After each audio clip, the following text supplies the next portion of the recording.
우리 목사들끼리 하는 말 중에 목회에는 안정권이 없다, 이런 말이 있습니다.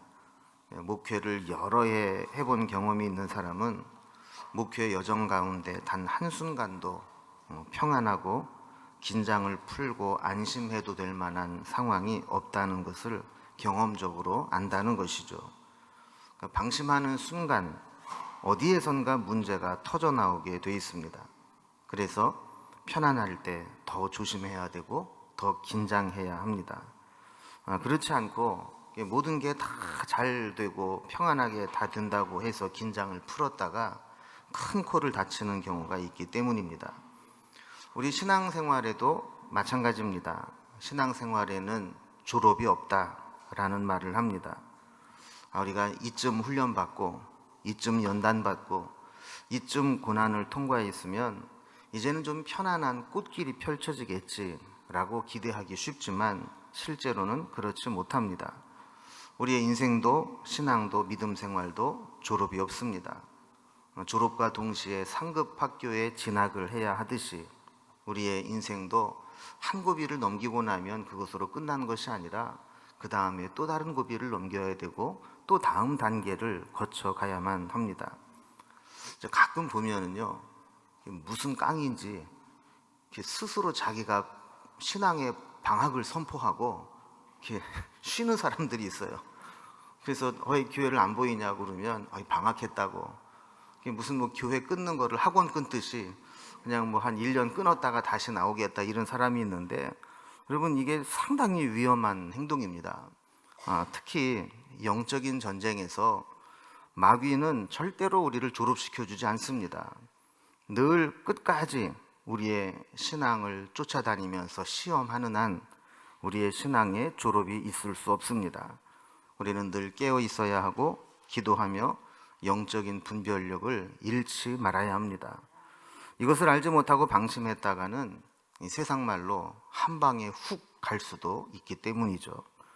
오늘 본문에 보면 그렇게 하나님께서 당대의 의인이었다라고 평가를 해주었던 노아도 한순간 방심하게 될 때 엄청난 실수를 하게 되고 자기 자신만 망한 게 아니라 이 자녀들에게까지 큰 어려움을 주게 되는 사건이 오늘 일어나게 되는 것을 보게 됩니다. 이 노아는 홍수를 견뎌냈습니다. 홍수 심판 가운데 하나님의 구원을 받았고 이제 홍수도 끝이 나고 땅도 정상으로 돌아오게 되었습니다. 하나님은 홀로 남은 노아와 그의 가족들에게 아담에게 해주었던 이 축복과 번영의 약속, 그리고 새로운 사명의 말씀을 주셨습니다. 그리고 혹시라도 또 있을 심판에 두려워할까봐 무지개 언약을 통해서 다시는 물로 심판하지 않을 것이다 라고 하는 확신을 심어주게 되었죠. 노아의 입장에서 보면 이제 큰 산을 여러 번 넘었고 이제는 뭔가 편안하게 안주해서 살 수도 있는 그런 삶이 시작된 겁니다. 18절과 19절 말씀에 보면 방주에서 나온 노아의 세 아들인 셈과 함과 야벳으로부터 사람이 온 땅에 퍼져나가게 되었다, 이렇게 말씀을 합니다. 그런데 20절 이하에 보면 이렇게 노아의 자손들로 인해서 전 세계의 인류가 퍼져나가기 직전에 노아에게 한 가지 사건이 터지는 것을 보게 됩니다. 노아에게는 정말 이것은 지워버리고 싶고 되돌릴 수만 있다면 다시 돌아가서 지워버리고 싶은 그런 과거가 되는 것이죠. 20절 말씀에 보면 노아가 농사를 시작하여 포도나무를 심었더니 이렇게 말씀이 시작됩니다. 여러분, 홍수로 인해서 완전히 폐허가 되고 뻘밭이 되어서 아무것도 할 수 없었던 땅에서 이제 어느 정도 땅도 말라가고 개가늘해서 농사를 시작할 수 있게 되었다. 이거는 참 고무적인 일입니다. 그리고 다시 농사를 짓고 땅이 어느 정도 지력을 회복하고 정상으로 돌아오게 되었다는 것을 의미합니다. 거기에 노아는 포도나무를 심었고 또 포도 열매를 거두게 됩니다. 사실 포도나무를 심었다는 것 자체가 문제는 안 됩니다. 왜냐하면 성경을 우리가 쭉 볼 때 이 포도는 이 풍요와 축복의 상징이기 때문에 그렇죠. 여러분, 우리도 이 세상을 살아갈 때 하늘에서 내리는 만나만 받아먹고 살 수 있는 존재는 아닙니다. 하나님께서 노아에게도 아담에게도 우리 인간에게도 힘써 일하고 땀 흘려 일해야만 먹고 살 수 있도록 하셨기 때문에 우리는 무엇인가를 해서 일을 해서 먹고 살아야만 되는 것이죠. 자, 그런데 중요한 거는 뭐냐면 우리가 무엇을 하며 먹고 살아갈 것이냐, 그리고 그 일을 하면서 어떤 방향으로 할 것이냐는 우리가 참 중요하게 생각할 필요가 있다라는 겁니다. 여러분, 우리는 똑같은 일을 해도 그 일을 하면서 하나님의 뜻을 이루어가고 하나님의 뜻 가운데서 일을 할 수도 있지만 우리가 한눈을 팔게 되면 그 일로 인해서 우리의 신앙과 우리의 삶이 망가져 버릴 수도 있기 때문에 그렇습니다. 여러분, 포도나무에서 포도를 거둔다라는 것은 그것 자체가 문제가 될 건 없습니다. 그런데 문제는 그 포도 열매를 어떻게 다룰 것이냐에 대해서는 그 결과가 완전히 달라질 수 있다는 것이죠. 여러분, 특히 포도는 막 수확해서 따먹을 때는 좋은데 한 가지 단점이 있다면 장기간 보관하기가 어렵다는 겁니다. 그래서 포도를 장기 보관하기 위해서는 두 가지 방법이 있는데, 하나는 그거를 말려서 건포도로 보관을 하는 것이고, 또 하나는 그것을 발효시켜서 포도주를 만들어서 보관하는 방법이 있습니다. 자, 어떻게 보관을 하고 어떻게 활용을 하느냐에 따라서 이 포도는 똑같은 포도 열매지만 그 결과는 완전히 달라질 수 있게 되는 거죠. 그래서 21절 말씀에 보면 노아가 포도주를 마시고 취하여 그 장막 안에서 벌거벗은지라 그랬습니다. 자, 노아는 이렇게 포도를 거두고 먹고 남은 것을 가지고 뭐 했다는 거예요? 포도주를 담궜다는 거예요. 자, 그리고 포도주를 마시다가 취할 정도로 마시게 되었습니다. 그리고 취기가 올라오자 장막 안에서 옷을 다 벗게 되었습니다. 자, 우리는 여기에서 몇 가지 좀 생각해 볼 것이 있습니다. 노아가 포도주를 만들게 된 것이 이 수확하고 남은 포도주를 보관하는 과정에서 우연히 이게 포도를 다 못 먹고 두다 보니까 뭔가 물이 생기고 그걸 먹어보니까 배탈이 안 나고 먹을만 하더라, 이렇게 해서 발효된 술을 우연히 발견하게 된 것이냐, 아니면 의도적으로 포도는 이렇게 저장을 하게 되면 발효가 되고 그곳에서 술을 만들 수 있다는 것을 알고 만든 것이냐 하는 겁니다. 여기에 따라서 이 노아가 포도주를 마신 것에 대해서 어떻게 평가될지가 달라질 수 있는 것이죠. 또 하나는 노아가 술에 취해서 자기 장막 안에서 벌거벗었다 그랬는데, 여러분, 사실 밖에 나가서 주정을 하고 밖에 나가서 벌거벗은 채로 돌아다닌 것도 아니고 자기 장막 안에서 그냥 벌거벗고 누웠는데 그게 뭐 그렇게 큰 문제가 될 수 있는가 하는 문제입니다.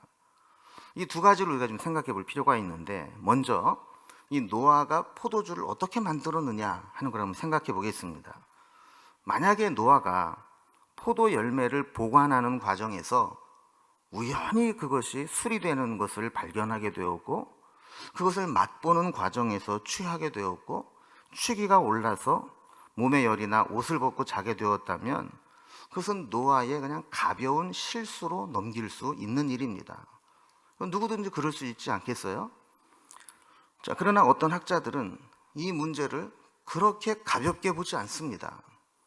노아 홍수 이전에도 타락한 인간들은 이미 포도주를 만들어 마셨고 술로 인한 여러 가지 문제점들이 발생했을 것이라고 봅니다. 이런 말이 있습니다. 사탄이 정 바빠서 직접 가지 못할 때에는 대신 술을 보낸다. 사탄이 가서 막 엉망으로 만들지 않아도 사탄이 못 갈 때 뭐를 보낸다고요?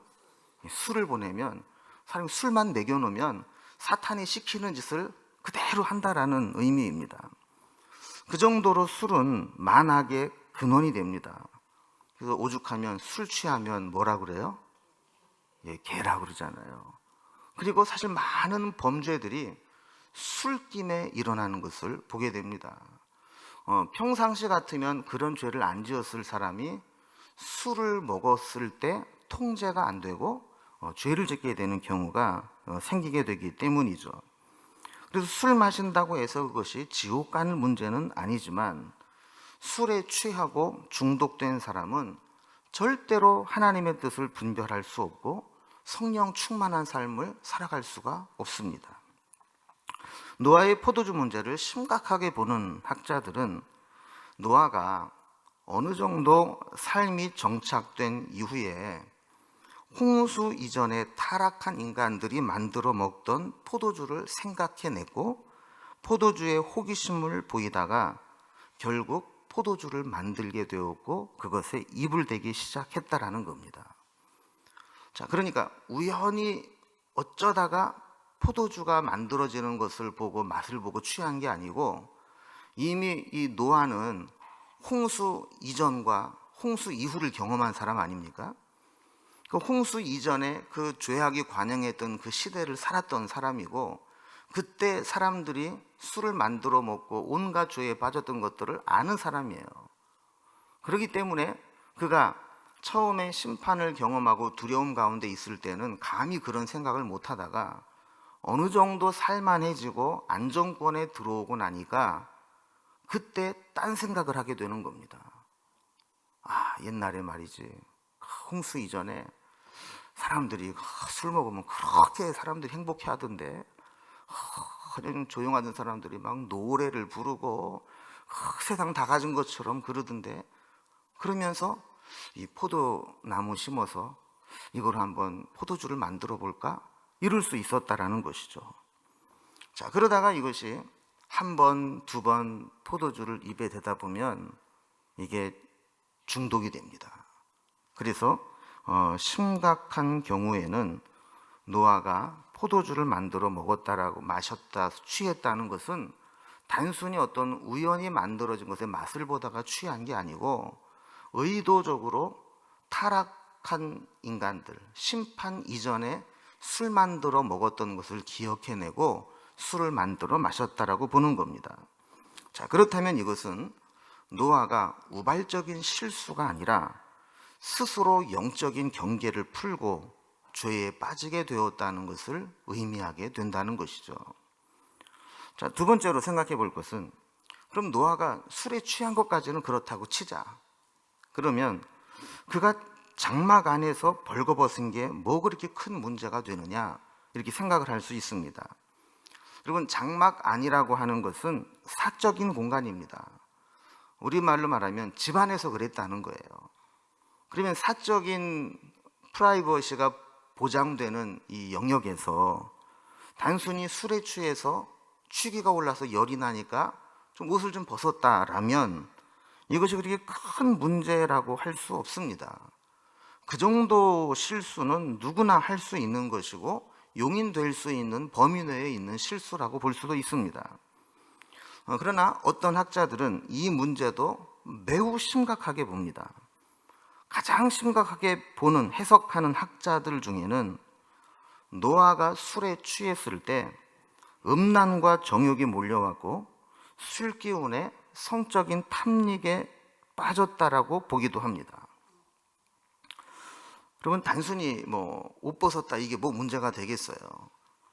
조금이라도 설명을 좀 드리겠습니다. 여러분, 사실 우리도 이 노아의 모습을 보면 결코 다르지 않습니다. 우리가 예수를 믿고 난 이후에도 우리가 잠깐 방심하고 잠깐 한순간을 팔면 예수 믿기 이전의 삶이 그리워질 때가 있습니다. 여러분, 술 좀 자셨던 분들은요, 가끔 가다가 술 생각이 나요, 안 나요? 나요? 예, 남됩니다. 더운 날 땀 흘리고 맥주 한 잔 시원한 거 마시면 뭐 얼마나 좋겠어요. 그래서 옛날 생각이 이렇게 나면서 한 번쯤 이렇게 하고 싶은 그런 생각이 들게 되는 거죠. 그런데 문제는 이렇게 한 번, 두 번 양보하고 타협하고 세속화의 물결이 들어오는 것을 방치해 두다 보면 나도 모르는 사이에 내 삶이 세속화될 수 있다는 거예요. 여러분, 낙타가 처음에 이 천막을 치고 주인이 잘 때, 주인님, 밖에 너무 추우니까 내 코가 시렵습니다. 이 코만 이 천막에 좀 집어넣고 자게 해주세요. 그랬더니 주인이, 아, 그래, 그렇게 추우면 그래, 코 시렵겠구나. 코 뒤밀고 자라. 근데 아침에 일어나 보니까 낙타가 이 천막을 다 차지하고 있고 주인은 바깥으로 쫓겨났다는 거 아닙니까? 그럼 세속화라는 게 사실 이렇게 무서운 거예요. 처음에는 내가 주도권을 가지고 내가 조절할 수 있다고 생각을 하지만 이 죄가 우리 가운데 들어오게 되다 보면 어느 순간에는 이 죄가 나를 밀어내고 나는 죄에게 끌려다니고 쫓겨다니는 그런 신세가 되고 만다는 겁니다. 특히 세속화의 물결이 흘러 들어올 때 그것을 우리가 제대로 막지 못하게 되면 어느 순간에 뚝이 탁 터져버리게 되면 이 뚝 밑에 있었던 지역이 급격한 물살에 다 밀려나가고 잠기듯이 우리의 신앙도 그렇게 무너져 내릴 수 있다라는 거예요. 자, 그래서 우리가 이 노아가 단순히 술을 먹고 옷 벗고 잤다라고 하는 것을 그냥 그 정도로 표면적으로만 본다면 이거는 개인의 일탈로 볼 수 있습니다. 근데 문제는 그렇게 간단하지 않다는 거예요. 22절 말씀을 보면 가나안의 아버지 함이 그의 아버지의 하체를 보고 밖으로 나가서 그의 두 형제에게 알림해 그랬어요. 그럼 여기서 중요한 단어가 아버지의 하체를 보고라는 단어예요. 여러분, 아버지의 하체를 보았다라는 게 무슨 의미일까요? 아버지가 장막 안에 있는 것을 봤는데 아버지가 빨개 벗고 자고 있어요. 그랬을 때 그것을 그냥 보았다. 그리고 밖에 나가서 형제들에게 우리 아버지 골 때리더라. 술 취해가지고 코를 골고 옷을 홀딱 벗고 부끄러운 줄도 모르고 다 드러내고 자고 있더라. 뭐 이렇게 이야기를 해서 나중에 노아가 그게 괘씸해가지고 그 함을 막 저주하고 그랬을까? 그렇게 간단한 문제가 아니라는 거예요. 그래서 아버지의 하체를 보고라고 하는 말은 히브리적인 표현으로 어떤 의미로도 해석이 가능하냐면 아버지의 하체를 범하다라고 해석도 가능한 단어입니다. 그러니까 만약에 이렇게까지 해석을 해본다면 이 함은 이 술에 취한 아버지를 대상으로 해서 이 해서는 안 될 성적인 탈선을 하고 있었다라고까지 볼 수 있었다라는 것이죠. 그 근거로 우리가 삼는 학자들은 어떤 근거를 대냐면 여기 보면 함이라고 얘기를 하지 왜 굳이 가나안의 아버지 함이 이렇게 얘기를 했을까요? 우리가 오늘 처음에 읽은 말씀 18절 말씀도 보면 방주에서 나온 노아의 아들들은 셈과 함과 야벳이며 함은 가나안의 아버지라. 그냥 다른 사람은 누구의 아버지라 이런 표현이 없는데 함만큼은 가나안의 아버지라 그랬고 22절에도 보면 가나안의 아버지 함이 이렇게 이야기를 했어요. 여러분, 여기에는 뭔가 의도가 있는 거죠. 성경을 기록하고 계신 하나님께서 이렇게 가나안의 아버지 함이라고 계속 부연 설명을 하고 있는 것은 뭔가 이 함이 가나안과 연관성이 있다라는 것을 지금 우리에게 보여주려고 하는 겁니다. 자, 그렇다면 이 가나안은 도대체 어떤 놈이길래 이렇게 함과 가나안을 계속 연결시키고 있을까? 여러분, 가나안은 성적 타락의 상징입니다. 훗날 출애굽한 이스라엘 백성들이 들어가 살게 될 땅 이름을 무슨 땅이라 그래요? 가나안 땅이라고 하죠. 그런데 그 가나안 땅은 우상 숭배와 성적인 타락이 극에 달했던 곳입니다. 그래서 이 가나안 거민들은 사실은 이스라엘 백성들에 의해서 멸절당하고 쫓겨나지 않았어도 그들의 죄악만으로도 하나님의 심판을 받기에 충분했다고 성경이 증언하고 있습니다. 그 정도로 가나안은 성적인 타락의 상징이요 대명사로 쓰였던 것이에요. 그러니까 가나안 거민 자체, 그리고 가나안 거민의 조상이 되는 가나안은 벌써 그때부터 요즘으로 하면 좀 끼가 있고 좀 밝히고 성적으로 문란하고 이렇게 했던 아들이라는 거예요. 그의 아버지 함, 그가 이렇게 노아에게로 들어가서 술에 취한 노아를 성적으로 농락하고 성적인 탐닉의 대상으로 삼고 타락하게 되었다라고 볼 수 있다라는 겁니다. 그리고 함은 그것으로 끝이지 않고 밖에 나가서 두 형제들에게 이 사실을 폭로했습니다. 이 모습을 보면 하나님께서 노아의 홍수로 심판하기 이전에 타락했던 인간의 모습으로 급속도로 환원되어서 되돌아가는 것을 보게 됩니다.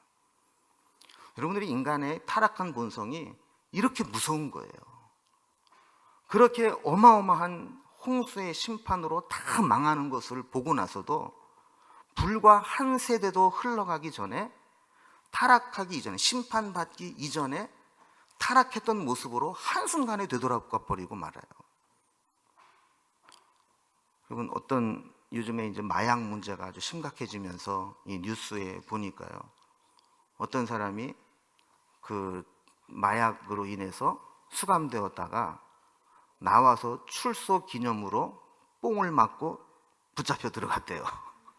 얼마나 이게 좀 어리석은 일이고 얼마나 이게 좀 불쌍한 일입니까? 여러분, 그렇게 이 교도소에서 이를 부득부득 깔면서 내가 그때 마약 잘못해가지고 이렇게 고생을 하는데, 그래 놓고 나서는 나와서 불과 얼마 되지 않아서 하루 만인가 또 기념으로 뽕을 맞다가 또 검거가 돼서 또 들어갔다는 거예요. 이 인간의 죄성은 아무리 우리가 결단을 하고 선하게 살려고 해도 한순간 돌아가 버리면 원점으로 금방 돌아가 버리는 그런 탄력성을 가지고 있습니다. 노아와 함을 보면 바로 그러한 모습들을 보면서 우리가 참 두려움을 느끼게 되는 겁니다. 자, 여기에 반해서 나머지 두 형제가 있죠. 누구예요? 셈과 야벳.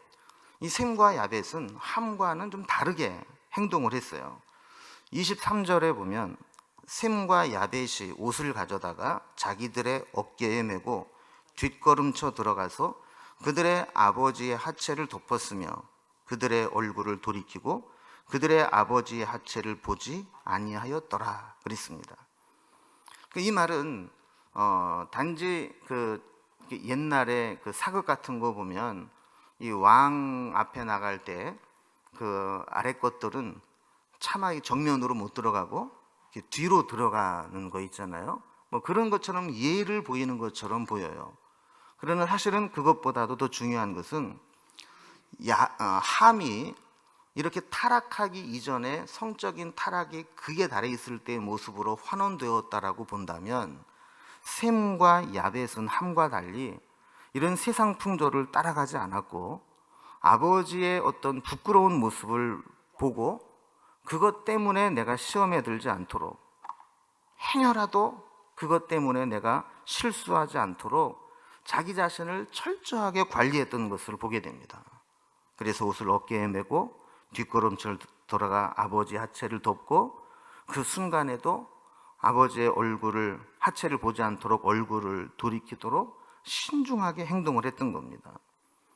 자, 여기서 보면 이 함과 두 형제와 완전히 다른 것을 보게 되죠.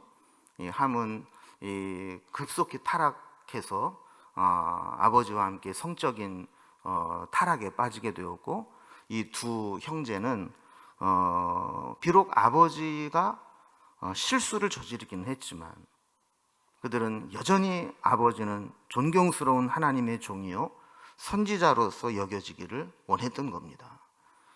그래서 스스로 아버지 때문에 시험에 들 빌미를 만들지 않았습니다. 그래서 우리 자녀들은 이 부모님들을 좀 이해할 필요가 있어요. 부모님들도 연약한 인간이고 얼마든지 실수할 수 있는 존재라는 것을 기억할 필요가 있습니다. 자, 그 다음에 보면 이제 문제는 이런 일들이 일어나고 난 후에 노아가 술이 깨고 나자 문제는 더 발전되게 됩니다. 자, 24절에 보면 노아가 술이 깨어 그의 작은 아들이 자기에게 행한 일을 알고 그랬습니다. 자, 술에 취해서는 기억도 가물가물하고 의지도 박약해지고 이러면서 뭐가 뭔지 모르고 이렇게 지냈어요. 그러다가 술이 깨고 나자 이제 생각과 기억이 정리되기 시작합니다. 그래서 노아는 모든 정황을 다 알게 되었고 함이 자기에게 무슨 짓을 했는지도 알게 된 겁니다. 자, 여기에서 작은 아들이라고 되어 있는 이 작은이라는 것의 밑에 각주를 보면 둘째라고 되어 있죠. 그러니까 이제 노아의 아들이 셈, 함, 야벳 이런 순으로 되어 있잖아요. 그러니까 둘째 아들이니까 함이라는 거예요. 아버지에게 그 못된 짓을 한 이 함. 그래서 25절부터 27절까지 보면 매 절마다 이 노아는 3번이나 가나안의 이름으로 함의 후손을 저주합니다. 그러면서 가나안은 형제의 종들의 종이 될 것이라고 이야기를 합니다. 자, 그러니까 여러분, 그 노아가 술 취해가지고 좀 빨개 벗은 것을 가지고 폭로했다고 해서 노아가 그 아들을 그렇게 3번이나 종이 될 거라고 저주했겠느냐는 거예요. 그러니까 여기에는 반드시 그 이상의 어떤 성적인 타락이 있었다라는 것을 반증하는 것이다라고 성경학자들이 보는 것이죠. 그래서 이 가나안은 형들의 종이 될 것이다. 반면에 셈과 야벳은 하나님의 축복을 받고 셈은 하나님 여호와를 찬송하라 하면서 가나안은 셈의 종이 될 것이다. 그리고 하나님이 야벳을 창대하게 하사 셈의 장막에 거하게 하신다. 그래서 인간적으로 보면 이 노아가 자기 아들을 출생순이 아니라 다른 순으로 서열을 다시 매기고 있는 것을 보게 돼요. 그러니까 둘째였던 함이 제일 밑에 이제 핫바리가 되는 거고, 그 다음에 야벳이 그 다음이고, 그 다음에 셈이 제일 우두머리로 될 것이다라고 이제 하는 것이죠. 여러분, 원래 하나님의 뜻은 형제들끼리 이렇게 서열을 매기고 힘으로 또는 권력으로 이렇게 막 누르고 억압하고 이거를 원치 않으세요. 하나님은 형제들이 서로 사랑하고 화목하고, 비록 이 셈과 함과 야벳을 통해서 인종과 민족이 갈라진다 할지라도 서로 한 민족으로 살아가기를 원하셨던 거죠. 자, 그런데 이런 이 함의 타락으로 말미암아서 서열이 정해지고 세계로 퍼져나가는 민족들 간에 지속적으로 갈등 구조와 지배와 착취의 형태가 이어질 것을 예고한 겁니다. 이게 죄의 무서운 결과입니다. 그리고 이 말씀은 인류 역사 가운데 가장 심각한 오해를 불러왔던 말씀 중에 하나입니다. 왜냐하면 이 백인들이 이 말씀을 근거로 해서 흑인 노예 제도를 정당화하려고 했기 때문입니다.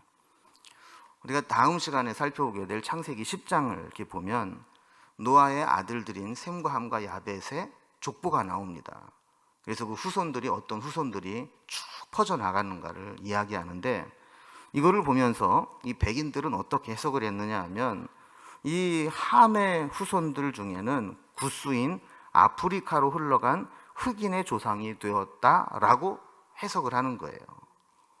그러면서 성경에서 그는 종들의 종이 될 것이다 라고 했기 때문에 흑인들은 백인들이 데려다가 노예로 삼아도 성경적이다, 아무 문제가 없다, 하나님도 그것을 허락하셨다, 이렇게 보았다라는 것이죠. 그러나 여러분, 성경에서 종들의 종이 된다라고 하는 것은 히브리 용법에 가장 비참한 처지에 떨어지게 된다라는 것이지, 실제로 어떤 인종 간에, 민족 간에 종으로 삼아도 된다라는 것을 정당화시켜주는 말씀은 아닙니다. 그래서 백인들은 자기의 이 유익에 따라서 흑인들을 마음껏 이 노예 제도로 데려다가 부려먹은 거 아니에요? 여러분, 역사를 보면 우리가 참 생각해 볼 게 많은데, 특히 미국 같은 경우도 미국 그 남부 지역 있잖아요. 이 남부 지역을 우리가 흔히 바이블 벨트라고 부릅니다. 기독교의 역사가 가장 부흥했던 곳이 남부예요. 여기에서 주로 그 목화 농사를 짓고 일을 많이 했던 것이죠. 그런데 여러분, 미국에서 그 남북 전쟁을 하면서 북군이었던 링컨이 이기면서 노예가 해방되잖아요. 그런데 노예 제도를 찬성했던 사람들이 어떤 사람들일까요? 남부의 바이블 벨트에 살고 있었던 믿음 좋은 사람들이 노예 제도를 찬성하고 노예 제도를 끝까지 포기하지 않으려고 했었다라는 겁니다. 여러분, 우리가 말씀을 잘못 해석하고 하나님의 뜻을 잘못 해석하게 되면 믿음 좋다고 하는 사람들이 엉뚱한 짓을 하고 말씀을 오해해서 잘못된 해석을 낳을 수 있다는 것을 결정적으로 보여주는 사건이 바로 이 사건이었던 거예요. 28절과 29절에 보면 홍수 후에 노아가 350년을 살았고 그의 나이가 950세가 되어 죽었더라 그랬습니다. 이렇게 해서 이제 노아의 시대가 끝이 납니다. 그런데 여기 보면 홍수 이후에 노아가 몇 년을 살았다 그래요? 350년을 살았대요. 그런데 여러분 보세요. 노아가 홍수 이후에 350년을 살았는데 그 350년을 총정리하는 그 350년의 인생을 성경이 어떤 사건으로 평가합니까? 술 먹고 음란에 빠졌던 모습으로 규정하고 있는 것을 보게 돼요. 여러분, 이것을 보면 우리는 얼마나 오래 살았느냐, 우리의 연수가 중요하지 않다는 것을 알게 돼요. 우리가 몇 년을 살았냐는 연수보다 더 중요한 것은 어떻게 살았느냐 하는 겁니다. 우리는 후대에 우리를 평가받을 겁니다. 더 나아가서 하나님 앞에 서게 되면 우리의 삶을 평가받을 것입니다. 그때 우리의 후손들이, 후배들이, 또 하나님이 우리의 살아온 인생을 어떻게 평가해 주실 것이냐, 이게 중요한 것이죠. 그래서 우리는 늘 그런 질문을 스스로에게 던지며 살아야 합니다. 좀 미시적으로 그냥 눈에 보이는 것에 아둥바둥하고 살 게 아니라 좀 거시적으로 우리 인생 전체가 하나님 앞에 어떤 평가를 받을 것이냐, 이거를 늘 염두에 두고 두려운 마음으로 살아가야 된다는 겁니다. 여러분, 우리 인생은 마무리가 중요합니다. 오래 살았다고 해서 반드시 성공한 인생이 아닙니다. 오래 살아서 잘된 인생도 있지만 오래 살았기 때문에 오점을 남기는 인생을 사는 사람도 있습니다. 여러분, 유다의 왕 중에 히스기야 왕 알죠? 히스기야 그러면 뭐가 생각이 나요? 그게 생각이 나잖아요. 히스기야가 하나님으로부터, 하나님의 종을 통해서 너는 이제 생명이 다했다, 너의 유업을 정리해라, 사형 선고를 받은 거죠. 그런데 그가 성전에 올라가서 얼굴을 벽으로 향하고 간절히 기도합니다. 그러자 그 말씀을 전하고 사형 선고를 전하고 돌아가는 이사야에게 하나님이 다시 나타나셔서 너 돌아가서 다시 얘기해라. 앞으로 내 수한에 15년을 더해 줄 것이다. 그래서 히스기야가 15년을 더 살면서 아수르와의 전쟁을 이기고 나라를 어려움에서 건져내기도 합니다. 그러나 그 15년을 더 살았다고 해서 그의 인생이 성공적인 인생이었냐 하면 반드시 그렇지는 않다라는 것을 보게 돼요. 어떻게 알게 되냐면 그 15년이라는 기간 동안에 히스기야가 아들을 하나 낳습니다. 그 아들이 무슨 낫세예요? 네, 므낫세예요. 그런데 이 므낫세는 가장 오랜 시간 동안 이스라엘을 통치한 왕이면서 남유다 왕국 중에 가장 악한 왕이었습니다. 어쩌면 유다라고 하는 나라가 기울어서 망하게 된 시초가 되는, 그 유다라고 하는 신앙의 공동체가 무너져 내리고 하나님의 은혜로부터 벗어나서 망하게 되는 그 시발이 되는 게 바로 므낫세부터였어요. 만약에 히스기야가 그때 죽었더라면, 그래서 므낫세를 낳지 않았더라면, 그래서 다른 사람이 왕이 되었더라면 어쩌면 유다의 역사는 달라질 수 있었겠죠. 그러니까 어떤 면으로 보면 우리가 오래 산다는 것이 중요한 게 아니에요. 나에게 하나님이 생명을 허락하시는 그 기간 동안 어떻게 살았느냐가 중요한 거죠. 성경을 보면 우리는 늘 그런 아쉬움이 남습니다. 히스기야가 만약에 므낫세를 낳고 정말 바르게 신앙으로 양육해서 마치 모세의 어머니처럼, 사무엘의 어머니 한나처럼 그가 어떤 상황에서도 하나님을 떠나지 않고 말씀을 벗어나지 않도록 신앙교육을 시켜주었더라면 어떻게 되었을까? 그러나 히스기야는 15년을 덤으로 살기는 살았지만 그 기간 동안에 피할 수 없는 오점을 남기고 간 왕이 되고 말았습니다. 자녀들은 부모의 말이 아니라 부모의 뒷모습을 보고 배운다라는 말이 있습니다. 부모가 자녀들에게 잔소리를 하면 자녀들도 눈치가 있고 또 생각이 있으니까 듣는 척 합니다. 그러나 부모가 잔소리한 대로 살아가지는 않습니다. 자녀들은 부모의 뒷모습을 보고 배웁니다. 부모가 어떻게 살아가고 있는지, 이런 상황에서 어떻게 처신하고 있는지, 이것을 보면서 자기도 모르는 사이에 배웁니다. 두려운 것은 부모의 좋은 것만 보고 배우는 것이 아니라 부모의 나쁜 점까지도 보고 그대로 배운다는 겁니다. 욕하면서 배운다는 것이 바로 그런 의미입니다. 그렇게 싫어하고 경멸하고 욕했던 모습이 어느 순간에 보면 그 아버지의 모습이 내 모습 속에서 발견될 때가 있을 때 그 사람은 괴로움을 느끼게 되는 겁니다. 자식이 부모를 가장 원망하게 될 때가 언제일까요? 그것은 자기 안에 안 좋은 모습, 나쁜 모습, 나를 힘들게 만드는 그 모습이 있어서 괴로워하고 있는데 가만히 보니까 그게 다 아버지에게서부터 물려받은 것이다라는 것을 깨닫게 될 때 그 자식은 그 부모가 한없이 원망스러운 겁니다. 여러분, 우리는 영적으로 절대로 방심해서는 안 됩니다. 대형 사고가 터지는 것들을 보면 결국에는 작은 부분에서 한순간 방심할 때 일어난 일들일 때가 많습니다. 여러분, 우리가 언제 방심하게 됩니까? 교만한 마음이 싹 들 때 방심하게 됩니다. 교만한 사람이 망하는 이유는 교만하기 때문에 방심해서입니다. 이거는 내가 잘하고 내가 익숙한 것이고 내가 뛰어나다라고 생각하고 방심할 때 거기에 넘어지는 겁니다. 노아는 어마어마한 홍수 심판을 경험했습니다.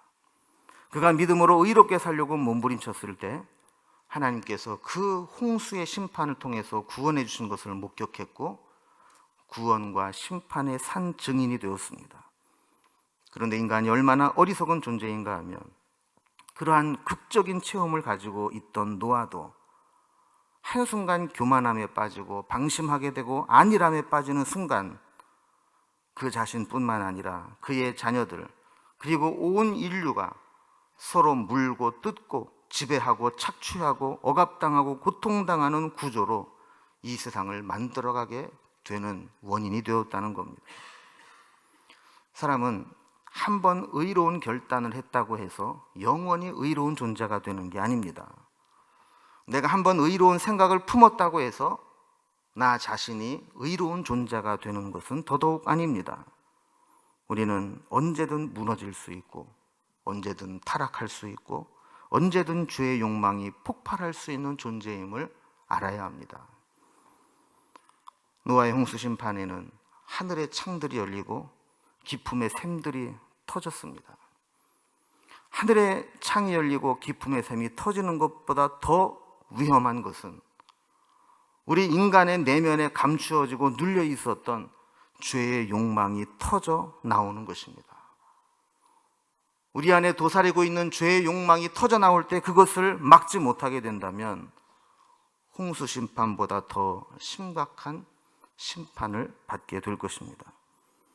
우리는 심판이 유보되었다고 해서 심판이 없어졌다고 착각해서는 안 됩니다.